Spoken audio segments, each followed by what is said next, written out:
teroris tadi? Sebagai mantan harus yang jawab. Kalau sedikit teroris beliau ini. Ya. Mantan teroris yang paling sopan. Jadi begini, tadi kan belum saya singgung. Latar belakang teroris itu penting. Iya penting. Jadi latar belakang kami itu kan yang ngawali aksi teror di Indonesia. Kami ini adalah penerus Negara Islam Indonesia, NII, yang dulu diproklamirkan oleh Kartosuwiryo tahun 1949. Kami ini pelaku bom Bali itu generasi keempat. Nah, jadi begini, apakah pemikiran itu eksklusif atau dan lain sebagainya, itu menurut saya itu nanti malah membingungkan. Karena pemikiran eksklusif itu apa toh kan gitu. Yang terpenting itu bahwa ini. Nah, kemudian akhirnya meskipun tidak sebagai penerus daripada NII, akhirnya terbawa oleh kami. Perpecahan antara kelompok yang afiliasinya ke Al-Qaeda dengan ISIS itu kan baru saja. Ketika jihad Irak sama Suriah. Itu. Nah, adapun masalah ideologi sama sebetulnya. Ada dua prinsip yang dimiliki oleh teroris. Satu, negara Islam. Dua adalah melaksanakan jihad fi sabilillah. Itu saja. Jadi meskipun sekarang ini Indonesia NKRI ini makmur, semakmur-makmurnya lebih daripada Singapura, tetap saja akan ada teroris. Karena yang diinginkan itu bukan masalah makmurnya, tapi yang diinginkan negara Islam dan keinginan untuk bisa melaksanakan jihad fi sabilillah. Nah, warga NU nggak usah resah, karena sampai sekarang ini menurut saya dan yang saya ikuti nggak ada orang NU itu yang terlibat bersama kami, nggak ada. Itu apa toh perbedaannya? Perbedaannya begini. Saya ini madrasah ibtidaiyahnya di Gupi. Gupi itu adalah milik Golkar. Gabungan usaha apa istilahnya pembaruan pendidikan Islam. Tapi begitu saya kelas 5, akhirnya dijadikanlah Ma'arif. Jadi saya itu sekolah di Ma'arif kelas 6. Ya, Ma'arif. Tidak ada ajaran dari Gupi apalagi dari Ma'arif yang mengarah ke radikal. Ingat bahwa cerita saya itu, saya kelas 5 itu sudah kelas 5 SD Ibtidaiyah itu sudah menurunkan lambang negara Garuda itu. Dari mana ajarannya? Dari kakak saya Mukhlas yang dieksekusi itu, pimpinan bom Bali. Pada waktu itu Mukhlas sekolah di Pondok Pesantren Al Mukmin Ngeruki Solo. Pondoknya Ustadz Abu Bakar Basir. Begitu Mukhlas liburan, saya ini masih kecil sudah diajari bahwa Pancasila ini tauhid. Pada waktu itu presidennya kan Soeharto tauhid. Polisi tauhid, tentara tauhid. Jadi apa label-label itu sudah saya dengarkan sejak kecil. Lah Bapak almarhum itu kan Carik Sekdes. Waktu itu namanya Carik, ya harus ada foto wakil presiden plus Pancasila. Saya turunkan itu karena diajari oleh Mukhlas. Itu kelas 5 SD saya sudah radikal. Kan gitu. Nah, sekarang ini tugas kita kan sudah ngerti itu. Jadi bahwa di situ tidak jauh. Yang akhirnya ISIS pun dari sana. Itu.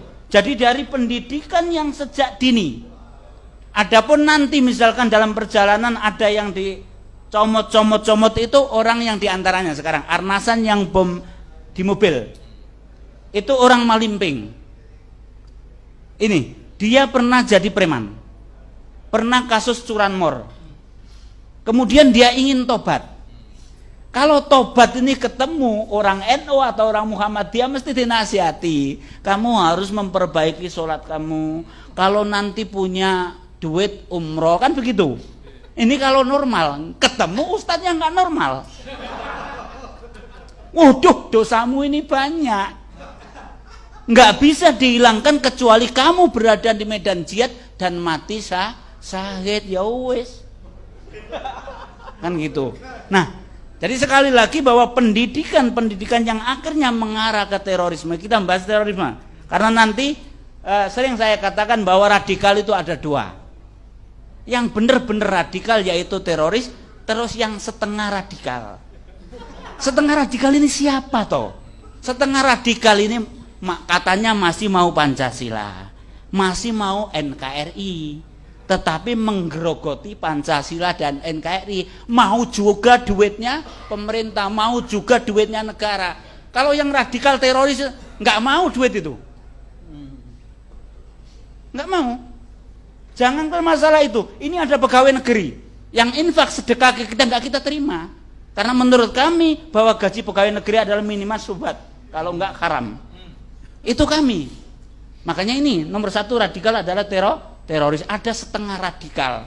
Nah, tadi kan pertanyaannya menjawab, apakah mungkin yang setengah radikal ini bisa jadi radikal atau teroris? Sudah sering saya coba, saya ajak nggak berani mereka. Itu. Karena apa? Karena mereka nggak mau resiko. Itu. Kenapa? Sekarang masalah duit. Ketika kami mempersiapkan bom di Bali, itu duit sepeser pun nggak dikasih. Ini. Jadi yang memberi duit kita kalau mau makan itu bagian akomodasi Amroji sama Idris. Kita kosong, nggak dikasih apa-apa. Begitu evaluasi bom Bali plus pesta karena haflah, karena kita berhasil meledakkan di Bali, di Solo di tempat kontrakannya Abdul Matin, begitu selesai kami dikasih uang 500.000 untuk mengantisipasi kalau ada apa-apa. 500.000 dari Lamongan kabur sampai mana? Jadi itu masalah dunia. Untuk radikal teroris nggak ada. Makanya yang setengah radikal itu sering saya ajak, jangan nanggung jadi radikal, ayo gabung dengan kami. Oh, kalau mau gitu rame sudah kan gitu. Itu. Nah, seperti itu. Nah, jadi itu Mas. Tugas kita ini bagaimana sejak dini ini kita antisipasi supaya pemahaman radikal ini tidak sampai ke apa istilahnya masyarakat kita atau generasi kita.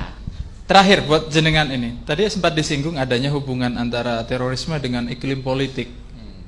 Itu benar nggak ada? Misalnya ketika politik berkembang terus radikalisme. Nah jadi begini. Kalau orang normal itu yang didambakan kedamaian. Tapi kalau teroris yang didambakan adalah kerusuhan. Karena dengan adanya kerusuhan itu kemungkinan akan adanya jabha atau front jihad atau medan perang. Oleh karena itu saya kasih contoh. Ketika demo 212, mayoritas tokoh alumni Afghanistan itu sudah ada di Jakarta. Itu. Untuk apa? Untuk menunggu chaos. Jadi kalau sampai waktu itu para pendemo yang tidak sabar terus konslet sama polisi atau TNI, tepuk tangan ini teroris. Karena ada medan. Jadi itu yang dimanfaatkan oleh mereka. Jadi untuk supaya ada ini chaos. Iya. Kalau untuk terjun ke politik nggak ada. Sampai sekarang teroris nggak ada yang terjun ke dunia politik. Tapi ngompor-ngompori supaya nanti terbentuk bukan negara Islam dulu tapi chaos. Nah, ini juga harus kita sabar. Oleh karena itu begitu saya ditangkap pertama kali, saya sudah sampaikan ke Mabes Polri waktu itu yang nangkap saya, jangan sampai terjadi peristiwa Ambon sama Poso. Ini yang harus kita antisipasi. Perusuhan yang bernuansa sara inilah yang menyebabkan teroris ini tepuk tangan, dalam artian bahwa di situ ada medan jihad. Makanya jangan sampai, mohon kita bersabar. Lintas agama ayo kita bersabar, jangan sampai ada kerusuhan yang seperti itu. Nah, ini harus ditokoi oleh NU karena NU itu sudah dekat dengan semua agama.